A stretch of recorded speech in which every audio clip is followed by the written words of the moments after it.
Mais après on va voir l'application, parce qu'il y a des fois il y a des problèmes techniques dans ces halachot de la Parashat Chala. Alors c'est pour ça, les attention, pour essayer de voir rapidement comment faire pour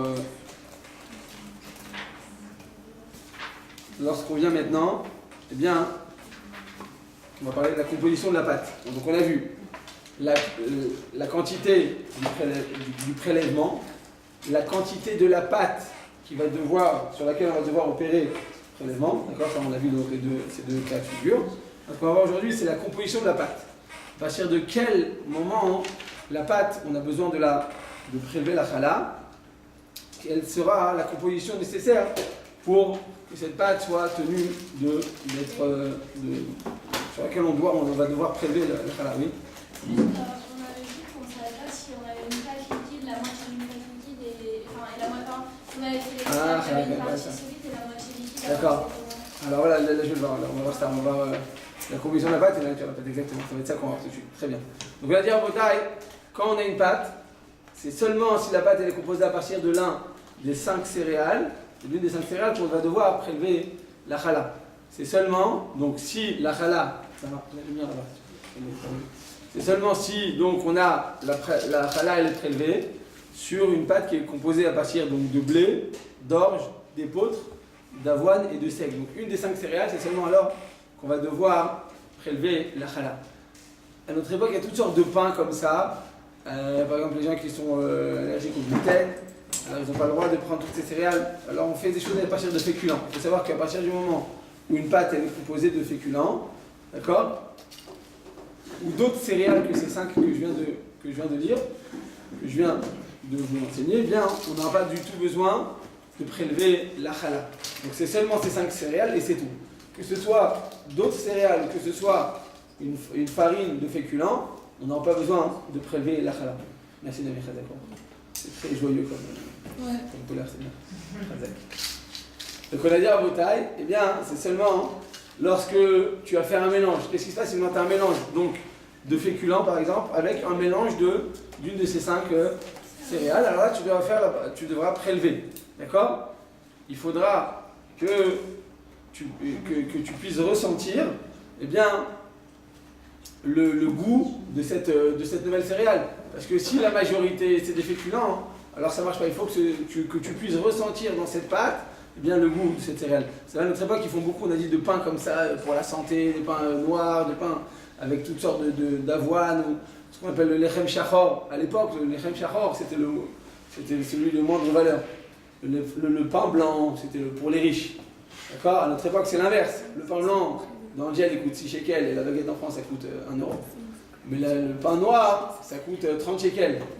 Il faut savoir que même ce qu'on appelle le pain noir, donc on croit que c'est bon pour la santé, il y a énormément de pain noir, en fait c'est une embrouille.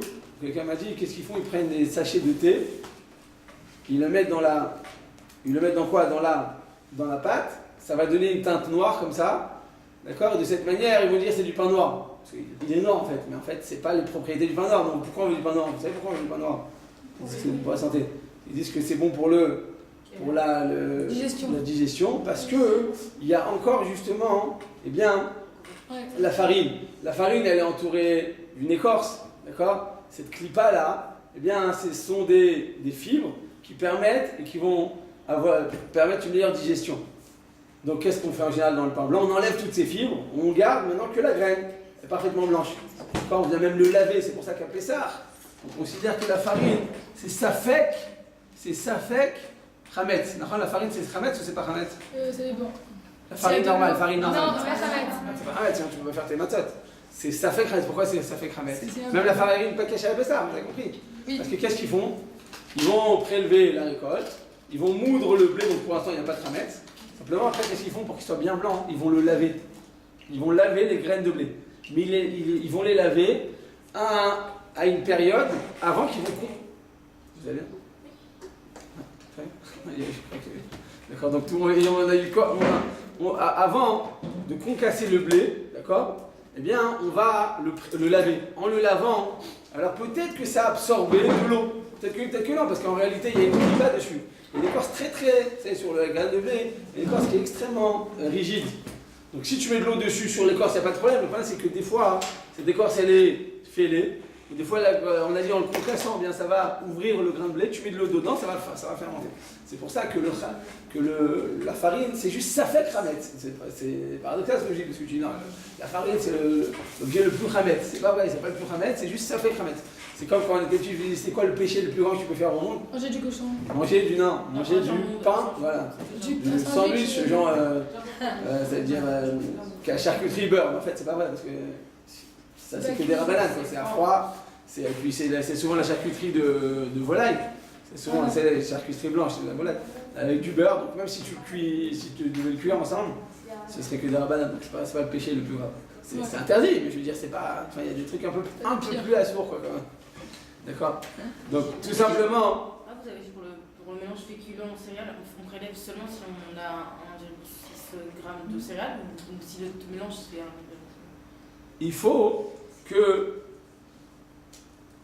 on ait une partie des céréales en tout. C'est-à-dire qu'en tout, il faut qu'on arrive à 1,6 kg, d'accord? Et que le goût des céréales soit perceptible. J'étais en train de vous dire que souvent c'est pain noir. Donc le vrai pain noir, c'est parce qu'en fait on laisse les clipas dedans, on laisse l'écorce, donc ça devient noir. D'accord? C'est pas très digestif. Ça fait exprès parce que c'est pour que l'intestin il travaille plus et que ça permette une meilleure digestion. Parce qu'on a laissé justement les écorces. Ça c'est le vrai pain noir. Mais qu'est-ce qu'ils font à notre époque? Ils écoutent, le vrai pain noir ça coûte 30 shekels. On va te vendre du vrai pain noir à 19 shekels, comme ça tu crois que tu as fait des économies. Mais en fait c'est quoi? C'est du pain blanc avec un sachet de thé, enfin pour foncer. Comme il y a certaines personnes qui font la dafina avec du coca, vous savez ça ou pas? Il y en a qui mettent du coca, il y en a qui mettent des sachets de thé, il y en a qui mettent des dattes. D'accord? Et je connais des grand-mères marocaines qui refusent, même si tu le fais des tortures russes, des tortures chinoises. Les Chinois ils sont très cruels, les Chinois, vous savez. Bon, même si en aucun cas ils vont te dévoiler le secret de la texture de leur dafina qui est très noire, parce que c'est un secret comme ça de mère en fille. Mais en fait, c'est ou du coca, ou du thé, ou de l'huile. Ouais, il y en a qui mettent plein d'huile par contre. L'huile, ça va être très bon le goût, mais après pour essayer d'ouvrir, c'est pas super. Donc, là, à moins que Motsai Shabbat, tu te fasses un petit cours d'exercice physique. En tout cas, eh bien, donc c'est pour ça que j'étais en train de dire que souvent il y a des mélanges à notre époque. Du coup, à cause de ça, à cause de tous ces pains noirs, là, tous ces trucs, ils te mettent, vous savez, des fois, c'est comme le Yetzirah, quand c'est très attirant, derrière il n'y a rien. Quand tu es attiré vers quelque chose, grave, voilà, hein, tu te sens, en fait derrière il n'y a rien. C'est la même chose, très souvent ils te font le pain noir, donc 25 shekels, et ils te garnissent de farine. Non, de grains comme de graines. Des graines d'avoine, des graines de. Ils te mettent dedans, tu dis, waouh, c'est super, il va être rempli de toutes ces céréales, mais en fait, il n'y a rien dedans. C'est vrai, il se passe comme ça, etc. C'est juste ça t'attire et après tu dis, mais ça, en fait, il n'y a rien, c'est que du vent tout ça. Quand tu cherches vraiment, tu vois qu'en fait, ce que tu as obtenu, tu vois, et écrit dans la chassidoute, qu'après, comme tu te sens mal de dire, mince, je me suis fait avoir, alors tu continues à en chercher d'autres. Pour te donner bonne conscience, tu dis, finalement, je ne vais pas reconnaître que je me suis trompé. Reconnaître qu'on s'est trompé, c'est plus dur pour une personne que de dire, bon, j'arrête et en fait, je vais chercher autre chose, je vais chercher d'autres plaisirs. En tout cas, on a dit en Bretagne, si quelqu'un pose la question avant-hier et la réponse elle est là, donc on a dit, la farine, il faut que ce soit une des 5 céréales. Les autres, il n'y a pas besoin de le tremper, de le prélever. À moins qu'il y ait un mélange dans lequel le goût de la céréale, d'une des 5 céréales, est ressenti. Deuxième condition, il faut que la pâte, elle soit composée à partir d'eau ou de lait. Donc quelqu'un m'a demandé hier pour des gâteaux, oui, tu dois faire la fracha avec bracha. Même des gâteaux, on fait la fracha trala avec bracha. Oui, Bathsheba. Le seigle, ça fait partie des 5 céréales? Alors j'ai dit le blé, l'orge, l'épeautre, l'avoine et le seigle. D'eau, de lait et du jus de liquide, quoi. Vous avez dit quoi avec du jus à marche. Le jus, voilà, ou l'eau ou le lait. On va voir tout de suite ce qui se passe avec le jus. L'eau et le lait, c'est sûr pour l'instant. On va voir tout de suite maintenant qu'est-ce qui va se passer. Hein? De quoi l'huile et tout ce truc, le sucre, ça marche? C'est-à-dire Je peux comprendre ce que vous entendez par eau et lait. On a de la farine. Pour faire une pâte, il faut de la farine et de l'eau. Après, on rajoute d'autres choses. Après, on rajoute de l'huile et tout ça. Mais d'abord, il faut que la pâte, elle soit en majorité, ou en tout cas en partie, composée à partir d'eau. S'il n'y a pas du tout d'eau dedans, ou pas du tout de lait, on verra qu'on n'a pas besoin. On va voir tout de suite pourquoi. C'est là où dans les lois de Netilat Yadayim, dans Orach Chaim, Netilat Yadayim. Vous savez, quand vous mangez un gâteau, que vous trempez dans du thé, vous savez, comme à Tunis, avec les petits pignons. Ouais, il faut comme ça, non? Un thé opinion, oui. Voilà. Minimum, à Bnebrak, on a dans tous les coins de rue des cafés comme ça avec des thés opinions. D'accord, donc tu as ça, et maintenant tu trempes, à l'intérieur de ton thé, tu trempes le gâteau. D'accord, il y en a qui font ça ou pas? Ouais. Tu trempes le gâteau et tu le manges. Est-ce que tu dois faire. Tu dois te laver les mains ou pas? Voilà, ça s'appelle Davar chez Tiboulot Bamashke. Donc écrivez à vos tailles cette halakha, c'est une halakha que vous connaissez sûrement. Davar chez Tiboulot Bamashke. Un élément qui va être trempé dans un liquide. À partir du moment où tu as un élément qui va être trempé dans un liquide, tu devras, avant ça, Bamashke. Davar chez Tiboulot Bamashke. Donc un élément qui est trempé dans un liquide. Quand tu as un aliment qui a touché un liquide et que toi, avec tes doigts, tu le touches, qu'est-ce qui va se passer? L'impureté que tu as dans les mains, on a dit que l'être humain, l'homme, il est tamé, tmémet. Donc l'impureté qu'on a dans les mains, on va le transmettre à cet aliment. C'est pour ça que quand tu manges et que tu trempes quelque chose, d'accord, ou que tu le mouilles, tu dois d'abord te laver les mains. Pourquoi? Parce que si tu ne laves pas les mains avant, l'impureté que tu as dans les mains, tu vas la transmettre à l'aliment et tu vas manger quelque chose de tamé. Donc on n'a pas le droit. Tu vas dire, mais de toute façon, on est tamé. Mais simplement, tu n'as pas le droit de rajouter la touma. D'accord? C'est vrai qu'on est tamé, on n'a pas le droit de rajouter de la touma. Donc, d'avoir chez Tiboulot Bamashke, la halakha nous dit que chaque fois qu'on va manger un aliment qui est mouillé, eh bien, tu devras préalablement te laver les mains sans bracha, bien entendu. Où on a vu ça il n'y a pas longtemps. Pessah. Qu'est-ce qu'on a fait à Pessah? On a Karpas, on a. Non, Comment ça commence? C'est lui qui m'a oublié. Kadesh ou Khatz, voilà. Kadesh ou Khatz. Donc après, qui douche tout de suite, on va se laver les mains. Pourquoi on se lave les mains?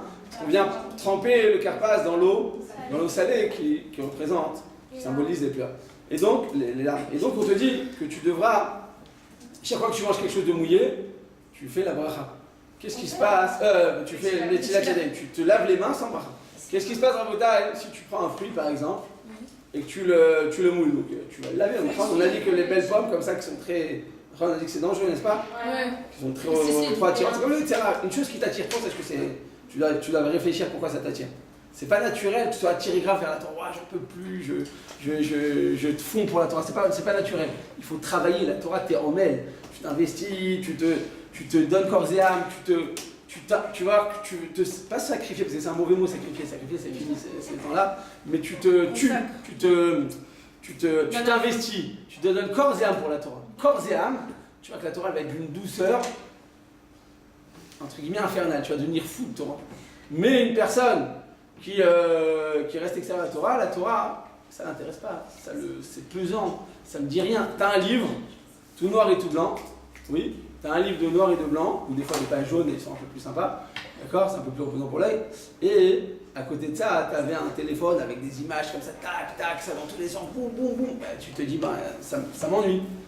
C'est pas super excitant de voir un livre.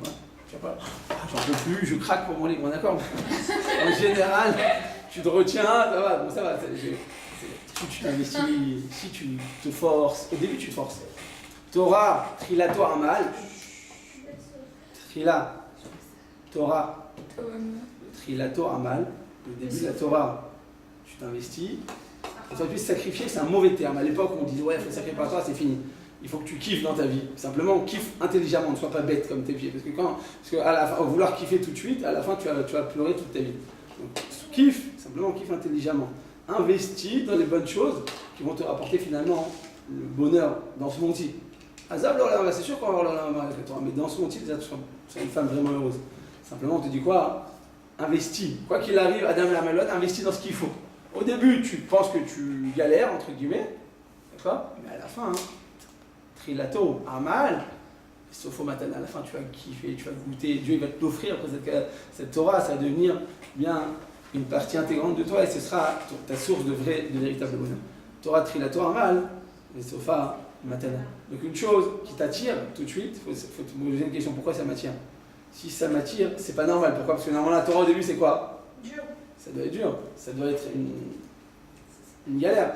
Au premier abord, au début, tu prends du truc, tu t'investis, tu fais une nouvelle mitzvah, tu prends des trucs, tu étudies encore plus, tu es plus sérieux. C'est plus pesant. ça va pas m'attirer, dire ouais, j'en peux plus, je vais en cours, ouais, je fais la première, je me suis fait un kiff. Non, tu t'es pas fait un kiff, tu t'es investi. Simplement, après, tu vas voir combien ça va être dur. Après le même cours, tu vas en profiter 10 fois plus parce que tu as ouvert ton cœur, tu as eu cette prédisposition. Donc si au début ça t'attire, si au début tu es attiré vers ça, il faut savoir que c'est un mauvais signe. Pourquoi?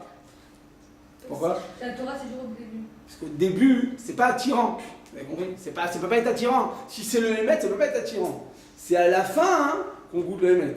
À la fin, au bout, à force de t'investir, d'accord? En fin de course, tu verras que tu vas gagner la médaille et tu seras le plus heureux. Mais au premier abord, c'est pas tout de suite attirant. Et ça, c'est écrit une fois dans les lettres, dans l'alphabet. Vous savez, ça, je vous l'ai déjà dit, non? Ouais. Le sheker, c'est quoi? 3 lettres qui se suivent dans l'alphabet. Et le Hémet, c'est. Kef, Kouf, Couche, Resh, Shin. 3 lettres qui se suivent dans l'alphabet. Le Tzera, c'est tout de suite, c'est étincelant. Ça te saute aux yeux tout de suite. Wow, c'est super brillant, tu veux grave. Ça, c'est le sheker. Si tu es tout de suite attiré, sache que c'est du sheker. Par contre, le Hémet, Aleph, Taf, première dernière lettre, et celle du milieu, la 11e, les 22 lettres en tout, la 11e, c'est le même. Et que le Hémet, si tu as depuis le début, au milieu, jusqu'à la fin, tu tiens bon, tu verras qu'à la fin, tout va s'embriquer. À ce moment-là, tu vas goûter une véritable félicité, et à ce moment-là, tu sauras vraiment. C'est comme ça, c'est une chose, c'est trop attirant, tu vas te dire pourquoi c'est attirant. Les gens ils disent j'en peux plus, c'est magnifique, c'est. Non, c'est pas du tout ça. Réfléchis pourquoi tu attiré vers une chose. Et après, eh bien, tu fais la dissociation entre ton esprit et entre ce qui t'attire, et comprendre qu'est-ce qui est bien, qu'est-ce qui est pas bien. Donc, c'était juste pour dire que quand tu achètes du pain comme ça et qu'il y a plein de céréales dessus, c'est qu'en général, il n'y a rien dedans. Donc fais attention, ne te fais pas avoir. Et quand tu as déjà acheté du pain noir, c'est pas du pain noir, c'est du pain de couleur noire.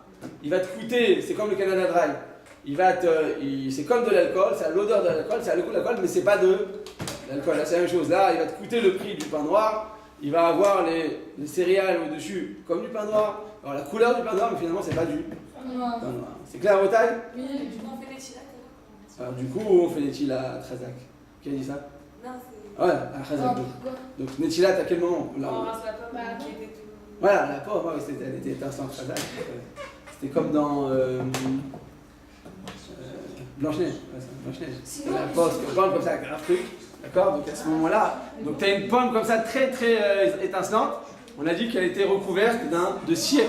C'est de la cire, ce qu'il y a au-dessus, c'est super dangereux, c'est pas très bon pour la santé. C'est pas mortel, mais en tout cas, c'est pas super. Donc tu dois la laver avant. Tu dois laver la pomme avant, d'accord? Et de cette manière, tu enlèves la couche qui est par-dessus. Donc maintenant, tu t'as lavé la pomme, tu dois faire les chilates. Qu'est-ce qui se passe si des fois tu as une pêche? D'accord? Une pêche, des fois, elles sont tellement bien mûres que des fois, elles sont humides d'elles-mêmes. Vous voyez ce que je veux dire ou pas? Ouais. Il est limite pourri, quoi, mais des fois, il est encore bon. Vous voyez ce que je veux dire? Ça, t'as besoin de faire les chilates ou pas? Mais pourtant, il y a un jus dessus. Mais ça se marche. C'est parti tout le jus.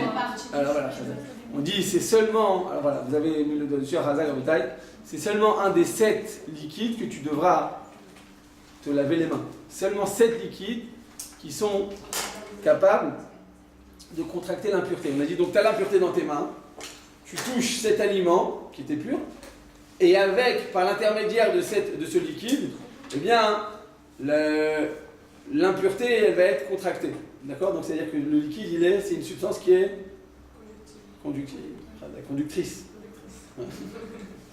D'accord? Donc c'est conducteur. Et donc comme c'est conducteur, tu dois te laver les mains avant. C'est quoi ces 7 liquides avantages? Je crois que vous les connaissez, ça, non? Yad, Shachat, Dam. Donc rachetez votre Yad, Yud, Dalet, écrivez. Yad, donc entre rachetez votre, faites des. Vas-y, les guillemets. Yad, donc Yud, Dalet, Shachat, Shin, Chet, tête. Dam, Dalet, même. Donc Yad, Shachat, Dam, c'est l'abréviation de 7 liquides. C'est quoi les 7 liquides? Donc, Yaïn, vache, Shemen, Razak, allez-y. Chet, c'est quoi Chet?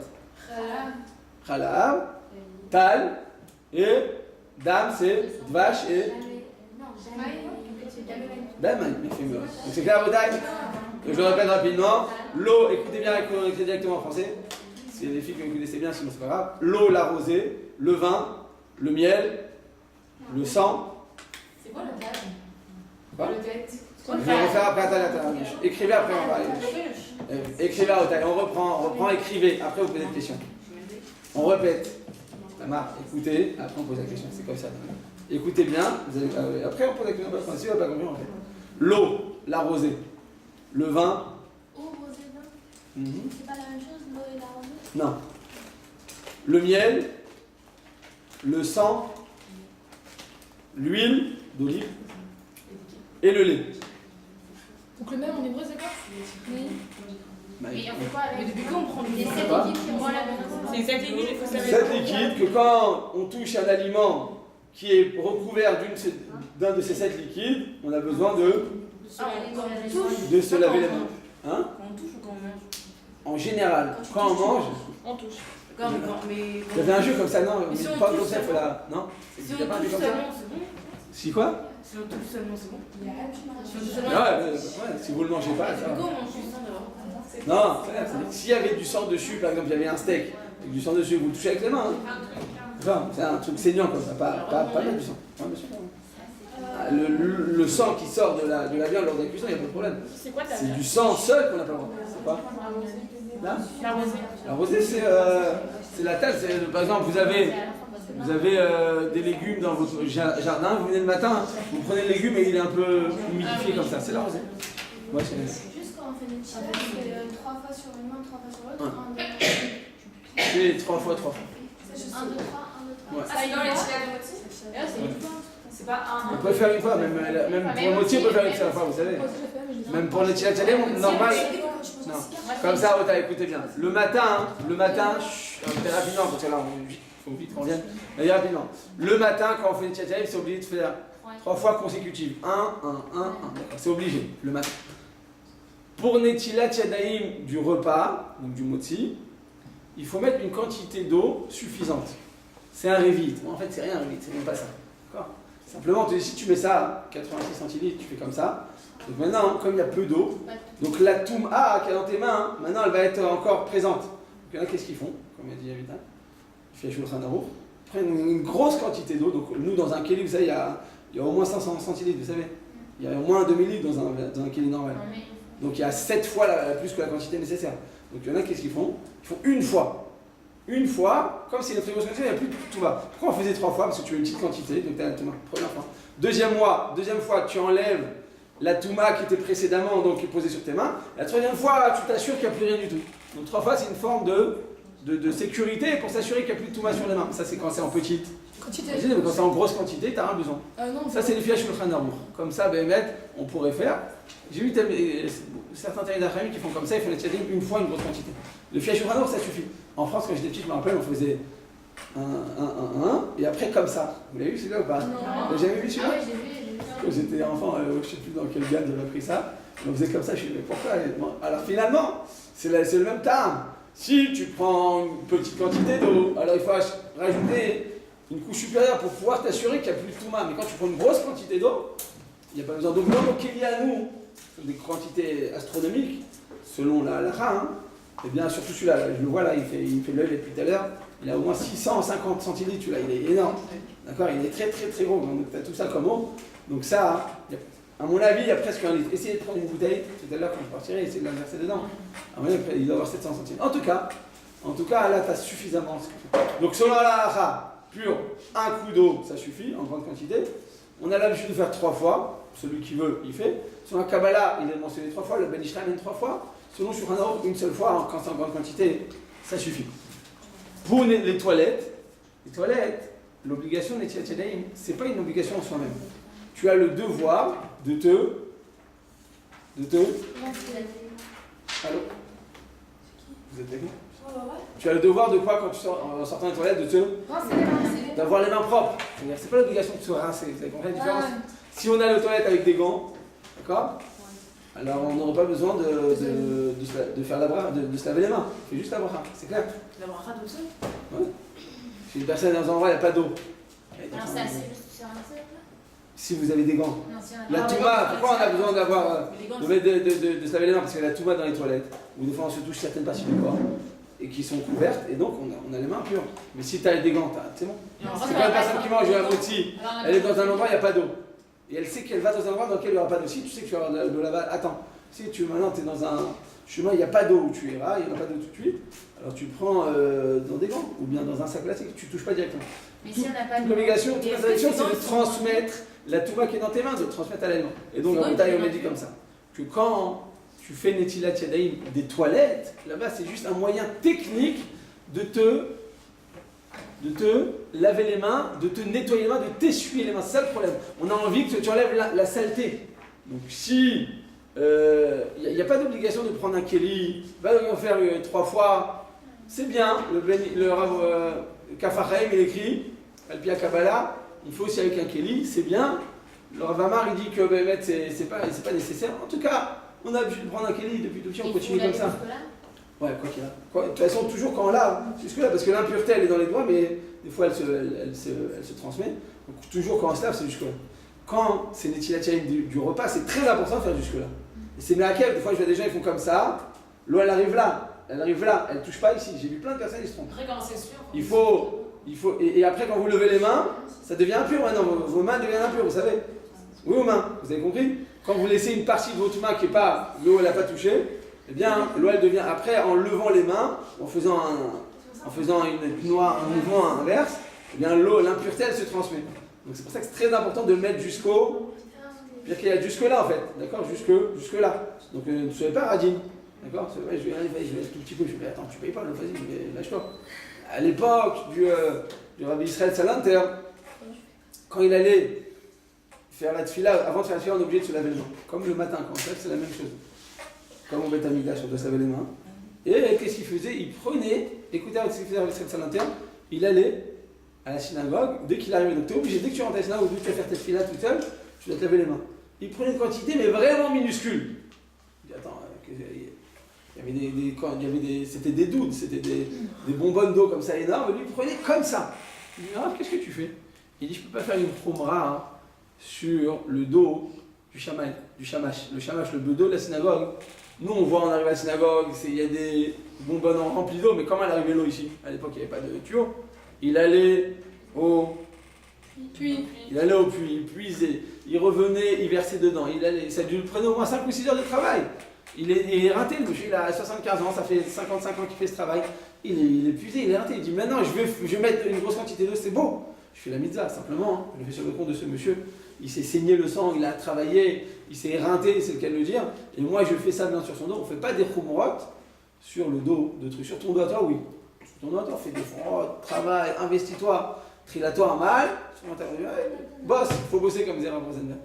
Simplement, à la fin, tu auras une méthode. Mais là, quand c'est sur le compte de l'autre, non, fais le minimum requis, le minimum syndical. Donc on a dit que quand tu touches un aliment, d'accord, et que donc ton fruit, il est recouvert d'un des 7 liquides que je viens de mentionner, il y a tiachadam, tu dois d'abord faire les tiachadam. Ce qui signifie que quand il y a le jus du fruit sur le fruit même, tu n'as pas besoin de faire les tiachadam. C'est clair ou pas? Oui. La Gemara, dans Brachot, elle dit celui qui fait une tiachadam, même sur ce fruit comme ça qui est recouvert de son propre liquide, il dit, allez, c'est un chassid choté, il fait n'importe quoi. Des fois, tu peux pas faire des khumrot qui n'ont pas de tarn. Il dit, parce que la Chacham nous a dit, ça tu fais pas. Mamrou, ils te disent quand il faut faire, c'est un des 7 liquides, et les autres, tu n'as pas besoin de le faire. Ce qui signifie à Rotaï que maintenant, ça c'était donc une parenthèse pour d'avoir chez petit boulot bamashké, quand tu manges un aliment qui va toucher un liquide, tu devras faire les télé. Tu vas tremper ton gâteau dans le thé, comme le thé il est composé d'un des 7 liquides, donc notamment de l'eau, eh bien tu devras faire les tilat sans bracha. Quand tu manges une olive, tu ouvres ta boîte d'olive, elle est toujours humide ton olive, n'est-ce pas? Oui ou non? Oui. Tu dois faire les tilat avant ou pas? Oui. Bah non, c'est pas liquide. Oui ou non? Non. Alors relisez la liste que je viens de dire. Relisez une seconde la liste. Ça fait partie de la liste ou pas? De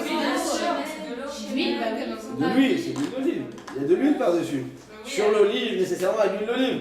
Donc tu dois faire les tilat avant de manger une olive.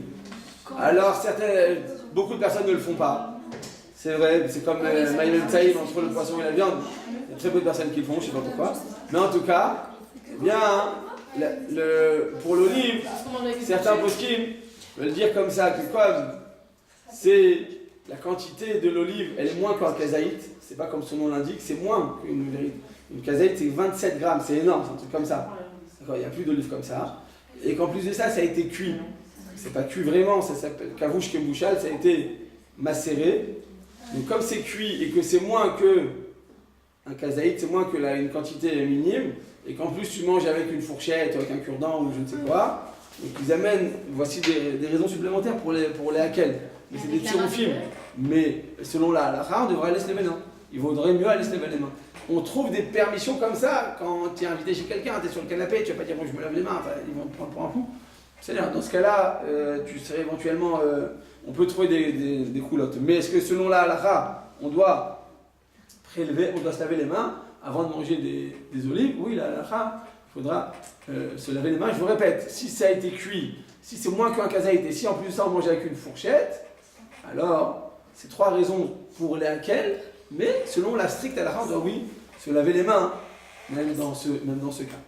Et donc, Rabotai, revenons maintenant à nos moutons. Donc on a notre pâte qui est composée, on a dit, d'une des 5 céréales.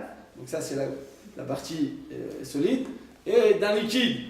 Donc si ta pâte elle est fabriquée, elle est composée avec de l'eau, alors tu es obligé de faire. Non, pas des syllabes. Non, là. Mais la café. Frachat là. Pourquoi on parle Oui, j'ai fait une parenthèse, j'ai beaucoup de parenthèses. Donc là, comme l'eau, elle va permettre de contracter l'impureté, donc maintenant, cette chala, elle va être impure, tu dois la prélever, tu dois l'enlever. Donc, c'est la raison pour laquelle on la brûle, on a dit. Donc maintenant, qu'est-ce qui se passe? Tu vas prendre cette pâte, et tu devras prélever la chala. Je vous pose une question, concentrez-vous bien, après je vous réponds à une question, je vous prends. Concentrez-vous bien, écoutez bien, la question elle est très simple. Tu as fait un gâteau, d'accord, à partir d'une pâte. Tu es rentré dans Google, Google connaît tout. On l'appelle le Rav Google. D'accord. Tu rentres là-bas, tu cherches une fois tu as goûté chez ton arrière-grand-mère, tu avais goûté, quand tu avais 3 ans, tu avais goûté un gâteau d'un Gouetki. Il s'appelle, un nom algérien comme ça, du fin fond de l'Algérie profonde, berbère, et là-bas tu n'as pas retrouvé. Et tu rentres sur Google, tu dis comment fait-on du. Tu cherches, tu trouves le nom, comment on le fait. Et il te dit la recette. Et voilà que là-bas, il te dit quoi? Il te dit de mettre donc de la farine, d'un des 5 céréales, de mettre que du jus sans aucune goutte d'eau. Parce que chez les berbères, il n'y a pas de goutte d'eau. Donc il te dit que mettre que du jus d'orange ou du jus de fruits, d'accord, sans une goutte d'eau. Ainsi que des œufs. D'accord? Et donc toi, tu fais la pâte. Tu dois faire la frachette là ou pas? Non. Concentrez-vous, hein, c'est très simple en fait. Mais... Bah non. Tout le monde est d'accord? Oui, bah a priori. Non, pour prendre. Non, parce que c'est pas un mélange. Si vous avez dit que c'est un mélange et qu'en plus il n'y a pas de lait et d'eau, alors on ne doit pas faire. Mais si, là, c'est pas un mélange, c'est seulement du lait. Donc on l'a dit, c'est seulement s'il y a une des 5 céréales qu'on a énoncées, plus un des 7 liquides qu'on devra prélever la chala. Simplement, là dans ce cas-là, on n'aura pas besoin de prélever la chala. Béhémet, les poskim, ils veulent dire comme ça que dans ce cas-là, même si tu prélèves la chala, tu le feras sans bracha, parce qu'une fois de plus, comme il ne reçoit pas l'impureté, donc tu feras la frachet chala sans beracha. Donc je répète, dans le cas où il n'y a aucun des 7 liquides, Mais il y a les 5 céréales. mais il y a quand même les 5 céréales, alors c'est quoi le problème? C'est que s'il n'y a pas un des 7 liquides, la pâte ne peut pas devenir impure. D'accord? Si tu mets que du jus d'orange, 100%, pas une goutte d'eau, comme pour Pessah, alors à ce moment-là, la pâte ne peut pas devenir impure. Et si elle ne peut pas devenir impure, alors on a un problème. Qu'est-ce qu'on va faire avec cette chala? Vous vous rappelez, on avait dit pourquoi on brûle la chala? On avait dit la dernière fois, pourquoi on brûle la chala? Parce que cette chala, elle devient impure. Et donc tu peux l'offrir à personne, donc brûle-la. Mais là, je lui pose la question en bataille. Tu as fait une pâte à partir de 5 céréales, et en l'absence d'un des 7 liquides. Oui, sans ces liquides. Donc là, qu'est-ce qui se passe avec ta pâte? Donc tu as obtenu effectivement du pain ou un gâteau ou je ne sais quoi, mais il s'avère que cette pâte, elle ne va pas pouvoir recevoir l'impureté. Donc toi, tu as l'impureté sur tes mains parce qu'on est tout bête. Tu fais maintenant ton pain, mais maintenant cette pâte, elle n'est pas capable, elle n'est pas habilitée à recevoir ton impureté. Donc maintenant, tu viens faire la frachette là, tu en fais quoi avec ça? Tu vas dire, tu le brûles, mais tu ne peux pas le brûler parce qu'il n'est pas impur. Quand est-ce que tu pouvais le brûler? Quand c'était un morceau impur maintenant, parce qu'il avait reçu l'impureté. Mais si maintenant tu avais une pâte qui n'a pas pu recevoir l'impureté, parce que justement sa composition ne le permet pas, alors il y a un problème avec cette pâte. C'est pour ça que certains poskim disent qu'il faut éviter de fabriquer une pâte en l'absence d'un des sept liquides. Parce qu'il ne va jamais recevoir d'impureté. Et donc on n'a rien à faire avec cette là. D'accord? Donc ce que tu fais dans ce cas-là, tu rajoutes même une goutte d'eau. Enfin, une goutte d'eau, ça suffit pour que ce soit capable de recevoir la truc. Oui, on fait sans bracha. Donc quand il y a 7 liquides, on prélève. Et comme on ne peut rien faire avec, donc on prélève, on ne peut pas faire la bracha. Si on fait moins. Non, non, le gars, il n'y a pas de 7 liquides, excuse-moi. Et si elle est sanitaire, J'ai pas compris. Non, il n'y a pas. Ouais. C'est où il y a 7 liquides, ou il n'y a pas. Si on fait moitié. Il n'y a pas de liste, on dit ça. Pourquoi j'aurais pas le droit de faire une pâte où il n'y a pas de enfin, je veux dire, j'ai le droit de ne pas vouloir donner, enfin, de faire un gâteau sans eau. Vous avez le droit. Simplement, En plus de- théologiquement parlant, c'est pas très beau de faire ça. Non, je rigole. Simplement, au niveau de la halakha, dans ce cas-là, qu'est-ce qui se passe? Votre morceau, il ne reçoit pas l'impureté. S'il ne reçoit pas l'impureté, vous ne pouvez pas brûler quelque chose. On a dit que la frachatra, qu'est-ce qu'on fait? On devrait le donner à un Kohen. Oui ou non? Comme c'est impur, on ne peut pas le donner au Kohen, donc on le brûle. Mais là, vous êtes mis dans une situation dans laquelle tu es obligé de le donner à un Kohen parce qu'il n'est pas impur. Mais bon, Et le Kohen, il est kadosh, il est pas il est tard ou il n'est pas tard à notre époque, le Kohen? tamé. Il est tamé lui-même, donc à qui tu vas le donner? C'est ce qu'ils écrivent les poskim, ils disent comme ça. Le Bet Yosef, il dit au nom du Smak, il sait faire Mitzvot Katan, il dit comme ça. Il dit, tu l'offres à un Kohen qui n'a pas encore atteint la Bar Mitzvah. Tu le donnes à un Kohen avant qu'il atteigne la Bar Mitzvah. Pourquoi? Il peut être tamé, lui aussi. Simple. Vous avez raison, il peut être tamé, mais cette Touma, elle est moindre. C'est à quel moment il est astreint au loi d'Outoma Vétar? À partir de 13 ans. Il n'a pas encore 13 ans. Donc il a le droit de manger quelque chose d'impur. D'accord? Maintenant, comme ça n'a pas été impurifié, on dit que c'est la personne la plus pure pour pouvoir le manger. Donc il dit dans ce cas-là, donc vous avez compris le cas ou c'est trop théorique? C'est clair pour tout le monde? Donc tu as une pâte qui a été fabriquée composée à partir d'une des 5 céréales et à partir d'un liquide autre que les 7 liquides. Donc c'est-à-dire qu'il n'est pas capable de recevoir l'impureté. Donc ton prélèvement que tu as dans la main, ta chala, elle est kshera, elle est tehora, elle est pure. D'accord? On n'est plus dans kasher et pas kasher. D'accord? On est dans maintenant pur et impur. Touma et tahor. Donc cette touma, elle est tehora. Si elle est tehora, tu peux pas la brûler. Alors qu'est-ce que je fais avec? L'offrir à un Kohen, tu peux pas non plus parce qu'il est impur. Même le Kohen, il est impur à notre époque. Simplement, il est impur. On doit lui préserver son impureté au maximum. Il va pas dans un cimetière. Il va pas toucher à un vertile. Il va pas un vertile, hein? Un quoi? Un reptile. Il va pas toucher un reptile. D'accord, un vertébré, je veux dire. Un vertile. D'accord, donc il va pas toucher un reptile, ainsi de suite. Donc il a tout le toit. Mais malgré tout, il n'en est pas moins qui reste impur. Le Kohen, comme il y a la touma de partout et qu'on marche dans la rue, il peut avoir un cimetière, il peut avoir un kéver. La touma, il est là quoi qu'il arrive. Donc qu'est-ce que tu fais dans ce cas-là? On te demande d'offrir cette chala à un Kohen qui n'a pas encore atteint la bar mitzvah. Mais est-ce que ça veut dire que. Enfin, je veux dire, dans tout ce que je fais, je suis censée garder une part pour un Kohen? Je veux dire, je fais du poisson pour Shabbat, je dois lui garder une part au Kohen? Non. C'est que ce qui est proposé, on a dit. Réchit, vous vous rappelez, Réchit a récité le début de ta prémisse, de ce qui pousse de la terre. C'est Touma, c'est les Mitzvot Atlot Baaret, c'est ça ce qu'on doit donner à un Kohen, pas les autres. Et ça compte que pour les 5 céréales? Ça compte que pour 5 céréales. Exactement. Oui, Si on fait moitié eau, moitié jus. oui, c'est bon. Une goutte d'eau, ça suffit. Une goutte d'eau, ça suffit pour qu'il puisse recevoir l'impureté. Oui, t'es là, Lévena. Question. Ouais, faut qu'il y ait les deux cas ou s'il n'y a pas un liquide mais qu'il y a une des 5 céréales. Il faut les deux conditions à la fois pour qu'on puisse prélever avec bracha. Et c'est Pour 5 céréales plus un des 7 liquides. C'est un des deux qui a pas, on prélève sans bracha. S'il n'y a pas un des 5 céréales, on ne prélève pas du tout. Mais s'il y a d'autres liquides que les 7 liquides, on prélève sans bracha. Et on donne un Kohen moins de 20. Dans le cas où on a fabriqué la pâte avec un liquide autre que ces 7 liquides, comme il ne reçoit pas l'impureté, on doit l'offrir à un Kohen de moins de parmi. Et pourquoi on le peut pas jeter parce que Est-ce que vous jetez quelque chose de on pur jette un truc que là on peut qu'est-ce qui est pur, c'est pas, c'est que tout à l'heure, quand vous avez fait une pâte normale avec un des 7 liquides, alors vous avez un prélèvement qui est impur. Quoi faire avec? Tu peux le jeter. On a le droit de jeter un truc pur. Quelque chose de tahor, on ne peut pas. C'est pour ça que pendant la Shvi'it, pendant la 7e année en Israël, eh bien, vous avez des pots, vous savez que même les pots on ne les jette pas, vous savez? Ça va ou pas? L'année de Shvi'it en Israël, c'est très compliqué, il y a plein d'halachot. Hein? Donc déjà toute nourriture, on n'a pas le droit de jeter. Tout produit de la terre, tout produit de la terre. Parce que c'est kadosh, c'est tahor. Il reste du pain, des trucs comme ça, on n'a pas le droit de jeter la nourriture, tout ce qui. Quand c'est un mélange éventuellement oui, mais pas quand c'est les pots de... Vous allez à Bnei Brak, pendant la Shemitah, il y a 3 sortes de poubelles. Vous savez ou pas?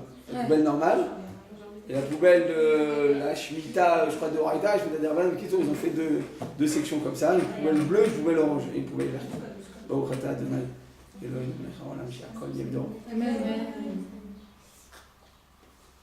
en règle générale, est-ce qu'on a besoin, Naomi, on a besoin de prélever la challah d'un gâteau ou pas? En conclusion, oui ou non? Pourquoi? Pourquoi non? Mais en fait, Je vous appelle, je vais écouter Madame la Rabbinite, voilà, je suis en train de savoir, je suis en train de faire un truc. Est-ce que je fais la challah ou pas? Oui ou non? Pas des réponses de rabbin, ça dépend, il faut voir Marloquette. Oui ou non? Une réponse de femme. Voilà, non. Pourquoi? Bah voilà ce que j'ai dit en fait. Parce que les deux Vous savez pourquoi? Parce que on a dit comme ça que si, alors, en général un gâteau, en général, il y a toujours de l'eau. Toujours au moins une goutte d'eau, c'est pas possible. Là il faut faire exprès de pas mettre une goutte d'eau dans un gâteau, il faut vraiment la chercher. Où on fait ça? Si, vous savez quand on fait ça? À Pessah. À Pessah, les gâteaux là, la fameuse les matzot Ashirot, la matzah, la galette d'Agen. Ouais, la galette d'Agen. Vous avez dit, ah, il faut pas la manger pour Pessah, je vous l'avais dit, ouais. Pour Pessah, je vous l'ai dit ou pas? Non, sérieusement, je vous l'ai dit. non. Si, je l'ai dit. Oui, vous l'avez dit, vous avez. Je l'ai dit, vous T'as voulez quoi la pas. matzah Ashira? Et même le Rav Cohen dit, vous l'a dit. Bien sûr. Il a dit même en Israël, la matzah Ashira, une bonne ashgacha même en Israël. Et c'est des Talmidei Chachamim, c'est des Obdei Hashem, et c'est des gens de la Rabbanout sérieux. Malgré tout, on mange pas parce que c'est pas malgré tout. Mais en France, la truc d'Agen, c'est plein de problèmes. Ça peut être un truc que personne n'a pas d'ashgacha. Je vous l'ai dit, c'est très compliqué là. C'est une tradition qui provient des Berbères. Matzah Ashira en soi-même, c'est parfaitement cachère. Après, c'est dans l'application, c'est impossible à faire. Pourquoi? Parce qu'il suffit qu'il y ait une goutte d'eau dans le jus de. Pour la prochaine, vous le saurez, maintenant écoutez bien. Vous avez de la farine qui se mélange avec une goutte d'eau, ça met 18 minutes pour tu as 18 minutes pour faire ta pâte et la mettre au four, d'accord. Après que ça a été enfourné, il n'y a plus de fermentation, donc parfait. Donc, tu peux te faire une soupe avec des morceaux de farine. Le problème, qu'est-ce qui se passe si tu prends de l'eau, pardon, pas de l'eau, tu prends la farine avec du jus de fruits 100% pressé, sans aucune adjonction d'eau, sans une goutte d'eau. Dans ce cas-là, on te dit ça ne fermentera jamais. Tu peux rester 5 heures avec, ça ne fermentera pas. Pourquoi? Parce que les Chachamim ont statué qu'une pâte fabriquée à partir de jus, d'accord, 100% ne peut pas fabriquer le truc. Ça s'appelle matzah ashira, à l'inverse de la matzah normale qui est faite à partir d'eau. Et l'eau, c'est pour les peaux, donc c'est matzah normale. Là, c'est matzah ashira. Donc on te dit, maintenant, qu'est-ce qui se passe si dans ce jus de fruits, il y a une goutte d'eau? Donc tu as ton Michal, tu as ton Doud, tu as ta bonbonne, d'accord, de ta réserve de jus d'orange avec lequel tu vas faire ta matzah ashira. Et maintenant, dedans, tu as mis une goutte d'eau, une seule. On te dit, qu'est-ce qui se passe? Maintenant, ça va fermenter à quelle vitesse ça va? À quelle vitesse ça va fermenter? En moins de 18 minutes. On ne sait pas combien de temps, mais moins de 18 minutes. C'est-à-dire que maintenant, tu t'es mis dans une situation très délicate parce que maintenant, c'est moins de 18 minutes, donc tu es dans sa fait cramette. Bah non. Hein? On fait comme pour la matzah, on fait tout le gâteau en moins de 18 minutes et basta. Ah ouais, ça serait super, mais c'est pas ça. Je vis dans les usines là-bas, je dis. Dans ces usines-là, j'ai des Rabbiniques qui sont partis voir, donc je connais bien. Tu vois, tous les gens qui travaillent là-bas, c'est tous des goïms, d'accord? Il n'y a pas de truc, le Mashgiach, il est sur son téléphone, c'est très important qu'il n'arrête pas la dernière partie de foot. Il n'y a personne dans l'usine, donc c'est que des goïms. Alors c'est pas grave, si tu dis, si ça peut jamais fermenter, tu peux laisser les goïms faire à la rigueur, on est d'accord? Le problème c'est quoi? C'est quoi, ok, tu as mis, on va dire, du jus de fruits 100%. Donc tu vas dire qu'il n'y a aucune goutte. Hein. Tu ne vas pas acheter ton jus, c'est toi qui le fais. Il y a la tête que tu as rempli cette condition. Le problème c'est quoi? C'est maintenant, après avoir fini la ligne de production, il faut la laver la ligne de production. Il faut la rendre truc. Oui ou non? Ouais. Comment tu la rends cachère? Tu la nettoies. Comment tu la nettoies? Avec de l'eau. Avec de l'eau. Donc maintenant, il suffit qu'il y ait une goutte d'eau qui soit restée sur la ligne de production, une seule. D'accord? Pour que maintenant, toute la production, elle va tout de suite l'armit. Il n'y a pas de bataille chichi parce que pendant Shabbat, pendant Pessah, on dit que Issoura, Pessah, Chametz, c'est considéré comme étant Issoura. Quand c'est Issoura, il n'y a pas de bataille chichi. C'est Afilou Belef le Batel. Pessah, c'est plus grave. Vous avez raison, ça va en Pessah, simplement Maran, Ashulchan Aruch, il considère, c'est Marloquet, Bédré Maran, et Stira, Bédré Maran. Est-ce que c'est Issoura Bala ou Tera Bala? En d'autres termes, est-ce que c'est annulé par un centième ou même par un millième, c'est pas annulé. Comme Pessah c'est Chamour, donc on aimerait bien comme ça que c'est.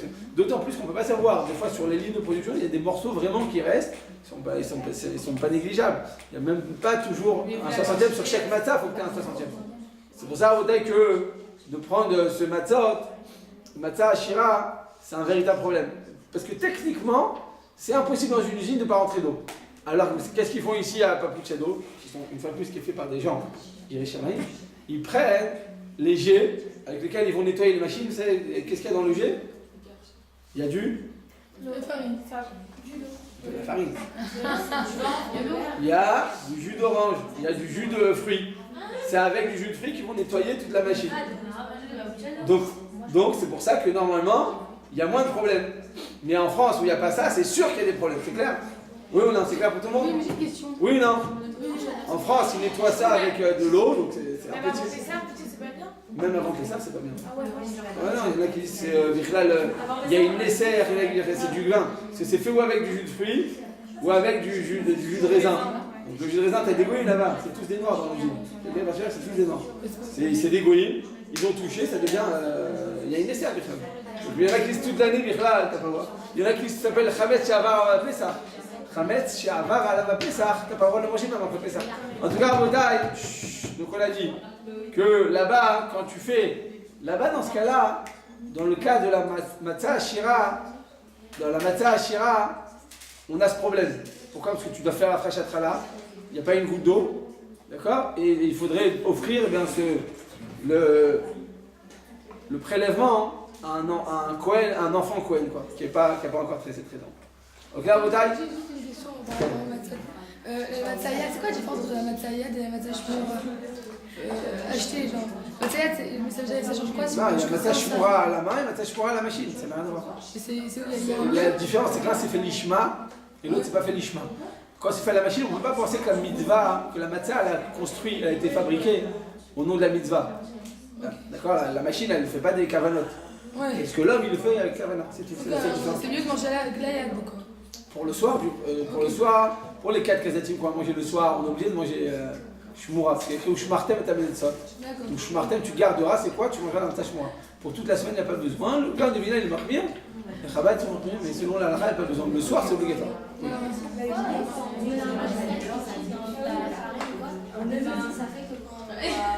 vous dérange pas trop là, c'est bon? Mais là, attendez, on reprend. Attendez, on est en plein chiant là, 2 secondes. Que tout le monde écoute. On reprend, oui, je vous écoute. Comment ça se fait que quand on met un essai liquide dans la farine, par exemple, dans un sarron tamé, enfin, on doit prélever, le prélèvement il est tamé, alors que si on met pas un essai liquide et qu'on met dans un essai de céréales, bah, ça reste pas. En quoi un essai liquide il a plus une capacité de rendre tamé Parce que c'est seulement le liquide qui rend tamé une chose. On a dit, nos mains elles sont tuméotes, et l'élément qu'on touche, il est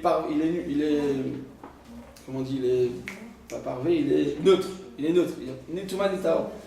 Quand on va toucher avec nos mains, on va le transmettre. Comment ça se transmet? Que quand il y a un essai liquide. C'est nos mains qui sont problématiques, c'est pas la composition. Voilà, Khazal, bravo. Si on mettrait des gants comme dans les laboratoires culinaires comme ça, vous avez raison. Bravo. Ça veut dire que là, la fracha, dans ce cas-là, elle aurait une autre incidence. Pourquoi? Parce qu'au moment, voilà, c'est que dans ce cas-là, on pourra effectivement, on va pas recevoir la pureté. Vous avez raison. C'est-à-dire que tout le processus doit être fait avec des gants. C'est pas évident. C'est-à-dire que si je fume pas